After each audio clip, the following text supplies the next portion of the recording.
Hello friends, तो क्या आप लोग जानते हैं कि जो भी आप अपने फ़ोन में पासवर्ड डालते हैं, फिंगरप्रिंट्स डालते हैं, फेस स्कैन्स डालते हैं, वो चीज़ आपके लिए कैसे हार्मफुल हो सकती है इन फ्यूचर। तो आइए समझते हैं।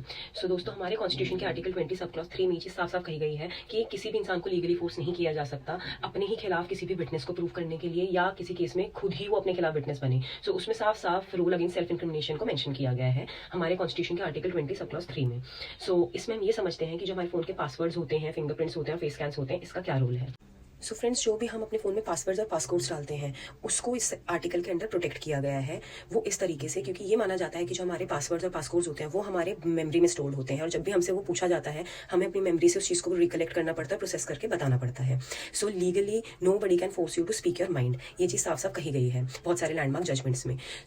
ये चीज़ साफ है कि अगर आपसे कोई भी आपका पासवर्ड या पासकोड पूछता है तो आपको कोई ज़रूरत नहीं है उसे बताने की, बिकॉज वो आपके लिए एक दिमाग में स्टोर की हुई चीज़ है, and nobody can force you to speak your mind. On the other hand, अगर हम बात करें फिंगरप्रिंट और फेस स्कैन्स की, इस चीज़ को इसमें कोई प्रोटेक्शन नहीं मिली है। वो इसलिए क्योंकि ये चीज़ साफ है कि जो हमारे फिंगरप्रिंट्स हो गए, थंब प्रिंट्स हो गए, फेस स्कैन्स हो गए, आइरिस स्कैन्स हो गए, ये हमारे फिजिकल एट्रीब्यूट्स हैं।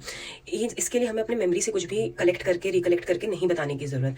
सीधी बात है कि कोई भी अगर आपसे बोलेगा आप अपना फिंगरप्रिंट लगाइए, थंब प्रिंट लगाइए, फोन खोलिए, तो उसमें आप कुछ नहीं कह सकते, आपको वो करना ही पड़ेगा, और उसमें फिर कोई भी अगर आपके खिलाफ एविडेंस होगा उसको यूज किया जा सकता है आपके against. But in case of password and passcode ये चीज़ पॉसिबल नहीं है। अगर कोई भी इन फ्यूचर आपको आपका पासवर्ड या पासकोड बताने के लिए फोर्स करे, तो कोई भी फॉर एग्जाम्पल पुलिस ऑफिसर या कोई भी जिसमें कि आपको ये लगता है कि आपका फोन खोलने के बाद आपके अगेंस्ट कोई इसमें एविडेंस मिलेगा, तो आपको कोई जरूरत नहीं है पासवर्ड पासकोड बताने की, because this thing is protected under article 20 sub clause 3। दोस्तों, याद रखिए कि आज के बाद फेस लॉक्स और थंबप्रिंट्स को अवॉइड करके use passcodes for your phone. Thank you.